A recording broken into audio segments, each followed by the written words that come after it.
रास्ते पर हमें आगे बढ़ना है। और मित्रों, मैं आज आप सबको अपील करने आया हूं कि जैसे सेमीफाइनल जीता है, फाइनल मैच भी उसी तरह से जीतना है। जरा मुझे बताओ, जीतना है ना? सब लोग सहमत है ना? मित्रों, ये रास्ता जो शांति का प्रशस्त हुआ है, वो पूरे क्षेत्र को विकास के रास्ते पर ले जाने वाला रास्ता है। और मित्रों, कांग्रेस पार्टी ने भी कई समझौते किए, मगर समझौते कभी समाप्त नहीं होते थे, उनकी अनुपालना नहीं होती थी। वादे तो बहुत करते थे, वादे पूरे नहीं होते थे। मगर मैं आपको बताता हूं, ये नरेंद्र मोदी सरकार है जो वादे प्रधानमंत्री करते हैं उसी को अपने ही कालखंड के अंदर समाप्त करते हैं। ये बोडो शांति समझौता कर प्रमोद जी मेरी ऑफिस में आए थे और उन्होंने मुझे कहा कि सारी चीजों का अनुपालना होना चाहिए। और मित्रों, मैंने उनको वादा किया था कि हम चुनाव के पहले पहले ये सारी चीजों को समाप्त कर आपके लिए और बोडो क्षेत्र के लिए शांति का काम करेंगे। मित्रों, आज मुझे कहते हुए हर्ष हो रहा है, जब 1 साल समाप्त हो रहा है, बीटीएडी के आसपास के लिए जो बोडो संगठन की मांग थी कि जनजातीय बाहुल्य आबादी वाले गांवों को बोडो क्षेत्र के अंदर शामिल किया जाए और 60 सीटों तक ले जाने के लिए, यहां से लो ऐसा करना, 60 सीटें बनाने के लिए भी विचार की जाए। और इसके लिए एक आयोग का गठन, काम करने का काम हमने समाप्त कर दिया है। ये आयोग अब आसपास के गांवों का सर्वे कर निर्णय करेगी। बीटीएडी को बीटीआर के रूप में नामकरण करने का मांग था, उसको भी कर दिया गया है और ये पूरा क्षेत्र अब बीटीआर के नाम से जाना जाएगा। बीटीआर के बाहर रहने वाले बोडो गांवों के विकास के लिए बोडो कचारी वेलफेयर काउंसिल का भी स्थापना कर दिया गया है। जो छुटपुट बोडो भाई रहते हैं उनके विकास के लिए भी असम सरकार चिंता करेगी। और बीटीसी और बोडो काउंसिल, वेलफेयर काउंसिल के प्रतिनिधियों को शामिल कर एक सलाहकार समिति बनाने का भी काम कर दिया है। नए पदों का सृजन और खाली पद है, इसकी भर्ती के लिए असम के मुख्य सचिव की अध्यक्षता में एक कमेटी बनाई गई है जिसमें गृह विभाग के भी प्रतिनिधि होंगे।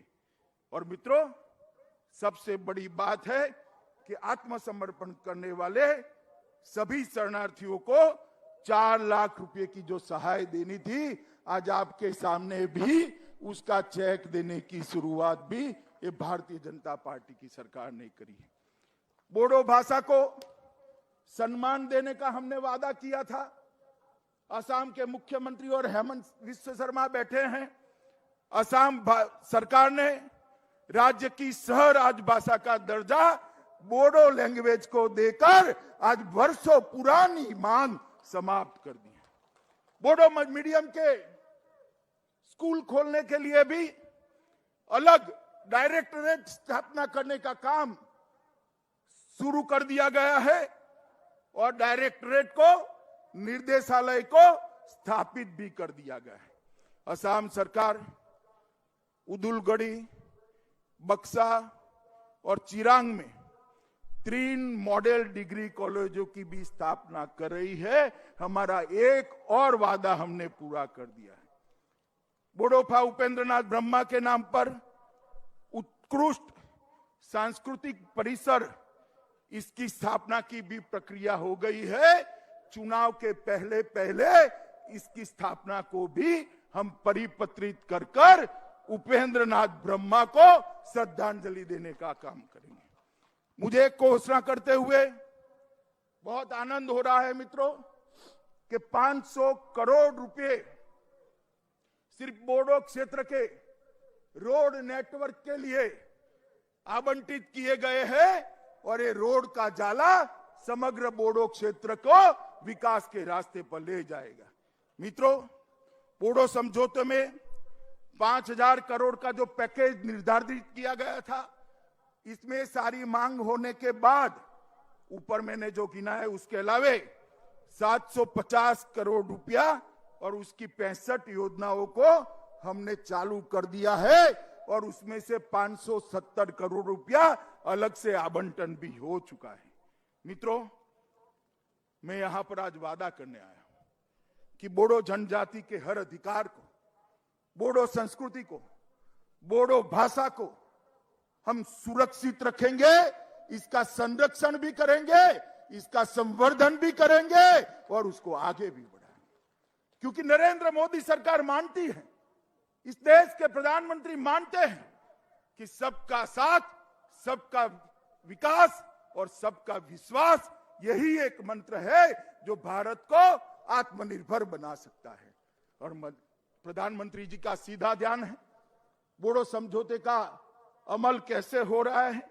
और मैं आपको फिर से एक बार कहना चाहता हूं कि आर्थिक, सांस्कृतिक, शैक्षणिक हर प्रकार की प्रगति को हम सुनिश्चित करेंगे और साथ ही साथ आपके राजनीतिक अधिकारों का भी सुरक्षा हम करेंगे।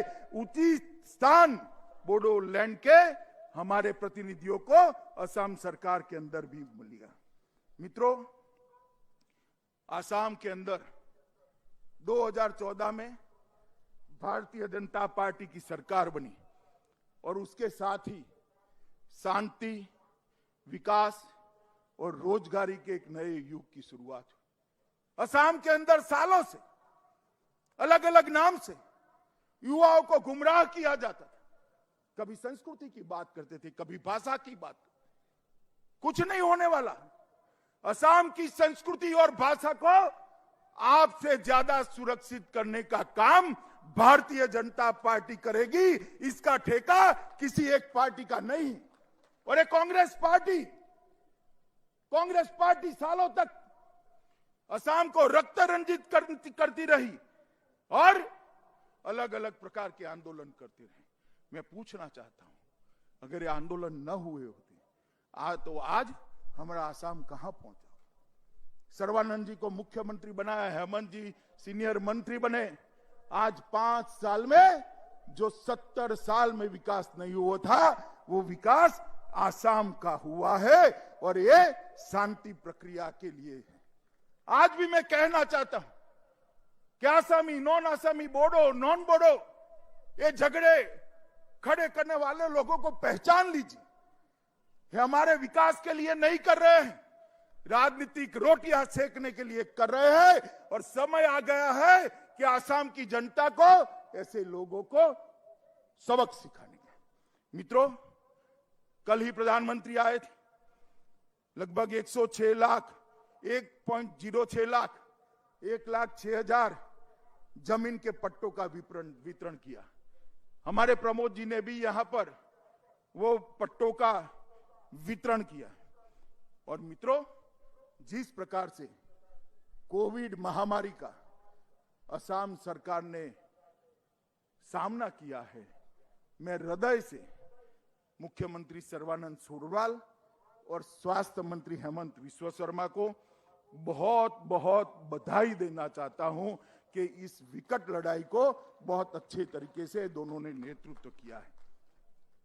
पूरी दुनिया के अंदर 1% के नीचे मृत्यु दर लाना बहुत कठिन माना जाता है और मुझे कहते हुए आनंद है कि असम का मृत्यु दर पूरे भारत में सबसे कम बड़े राज्यों में 0.47% है, 0.5% से भी नीचे है। और जो लोग बीमार हुए उसमें से 98% लोग आज स्वस्थ होकर अपने परिवार के पास लौट गए हैं। मैं फिर से एक बार असम के मुख्यमंत्री और स्वास्थ्य मंत्री, ये दोनों की जोड़ी को बहुत बहुत बधाई देना चाहता हूं। मित्रों, टीकाकरण का जहां तक सवाल है, ढेर सारे केंद्र बनाकर टीकाकरण को भी अच्छे तरीके से शुरू हो गए। और आसाम को, पूरे आसाम के अंदर मोदी जी ने प्रधानमंत्री गरीब कल्याण योजना के तहत अनाज भेजने का काम किया। धान भेजा, गेहूं भेजे, दलहन भेजे, किसानों को 3 बार सहायता भेजी, फ्री गैस के सिलेंडर भेजे, माताओं के बैंक अकाउंट में 3 बार 500 रुपया भेजा गया और 4 लाख कामगार जो बाहर से आए थे उसको असम सरकार ने 4000 रुपया प्रति व्यक्ति देकर उनके संकट के समय में सहायता की है। और जो विदेश में पढ़ रहे थे छात्र, उसको भी 1000 अमेरिकन डॉलर की सहायता करने का काम ये भारतीय जनता पार्टी की असम सरकार ने किया है। मित्रों, स्वास्थ्य के क्षेत्र में गुवाहाटी में लगभग नया चिकित्सा महाविद्यालय 700 करोड़ 800 करोड़ की लागत से, एक एम्स, टाटा ग्रुप के साथ कैंसर अस्पताल, ढेर सारे काम यहां पर किए गए हैं। और सबसे बड़ा काम मैं ये कहना चाहता हूं कि हमारा आसाम गैंडों से जाना जाता है। ये धरोहर है हमारी, दुनिया भर के टूरिस्टों को यहां लाने की। सर्बानंद सोनोवाल ने जंगल को घुसपैठियों से मुक्त कर गैंडों के शिकार पर कंट्रोल लाकर आज ये पूरे क्षेत्र को टूरिज्म के लिए खुला है। असम माला के तहत लगभग नेटवर्क को इंप्रूव करने का बहुत बड़ा अभियान चलाया गया है। पुल और रेलवे क्रॉसिंग के लिए भी ढेर सारे काम किए गए हैं। मित्रों, किसानों के लिए भी ढेर सारे काम किए हैं। मगर नरेंद्र मोदी सरकार न केवल आसाम, पूरे उत्तर पूर्व के विकास के लिए कटिबद्ध है। मोदी जी स्वयं ये 2 टर्म में मिलाकर 40 से ज्यादा बार उत्तर पूर्व का दौरा करे हैं। सबसे ज्यादा दौरा करने वाला प्रधानमंत्री अगर कोई है तो हमारे प्रिय नेता नरेंद्र मोदी। मित्रों, 14वें वित्त आयोग में जो ग्रांट मिली, कांग्रेस के 13वें वित्त आयोग से 251% ज्यादा ग्रांट दी। कांग्रेस 90,000 करोड़ दी थी, नरेंद्र मोदी जी ने 3,13,375 करोड़ रुपया दिए। मित्रों, डोनर मंत्रालय के ग्रांट में भी 65% वृद्धि की गई। सिक्किम में पोक्यांग में 550 करोड़ का हवाई अड्डा, असम में ब्रह्मपुत्र नदी पर 6000 करोड़ का बोगीबील रेल सह सड़क पुल, कुमारघाट अगरतला के लिए नई रेल लाइन, मीटर गेज को ट्रंक लिंक से ब्रॉड गेज में बदलने के लिए 8000 करोड़, तुरियाल जल विद्युत योजना मिजोरम 1400 करोड़, पारे जल विद्युत योजना अरुणाचल 1600 करोड़, त्रिपुरा गैस आधारित बिजली प्लांट 1100 करोड़, NH44 त्रिपुरा के अंदर 800 करोड़, अरुणाचल के अंदर चांगलोंग खोंस सड़क 450 करोड़ और आसाम में NH37 में 400 करोड़ रुपया का और निवेश। ढेर सारे काम। नॉर्थ ईस्ट की सभी राजधानियों को रेल से जोड़ना, हवाई मार्ग से जोड़ना और इसके माध्यम से नॉर्थ ईस्ट का विकास करना। मित्रों, मुझे विश्वास है कि मोदी जी के नेतृत्व में जो सरकार बन रही है, यहां पर भी आप भारतीय जनता पार्टी की सरकार बनाइए। भारतीय जनता पार्टी की ये डबल डेकर सरकार इस क्षेत्र का द्रुत गति से बहुत स्पीड के साथ विकास करेगी और विकास के नक्शे पर हमारे आसाम और बोडो क्षेत्र को पूरे भारत में सर्वप्रथम स्थान पर रख देगी। मित्रों, इस समुचित विकास के माध्यम से यहां टूरिज्म भी आएगा और हमने प्रमोद बोरो पर यहां की जनता ने एक बहुत बड़ा दायित्व दिया है।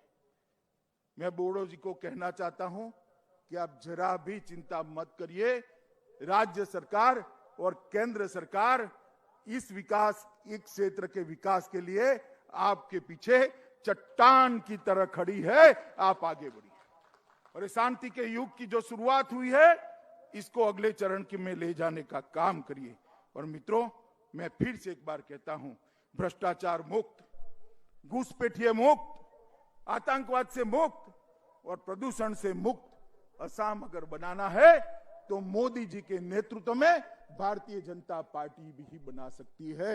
आने वाले चुनाव में पूर्ण बहुमत के साथ कमल की सरकार बनाइए, एनडीए की सरकार बनाइए और बोडोलैंड के विकास को सुनिश्चित करिए। मैं पूछना चाहता हूं यहां उपस्थित सभी भाइयों बहनों को, बताइए, आप आसाम में फिर से भारतीय जनता पार्टी की सरकार बनाने के लिए तैयार है? सुनाई नहीं पड़ता, हाथ ऊपर कर कर जोर से बोलिए, तैयार है? और जोर से बोलिए, तैयार है? तो मेरे साथ दोनों हाथ उठाइए और विजय के संकल्प का मुट्ठी बींचिए और प्रचंड आवाज से बोलिए, भारत माता की, भारत माता की, भारत माता की, वंदे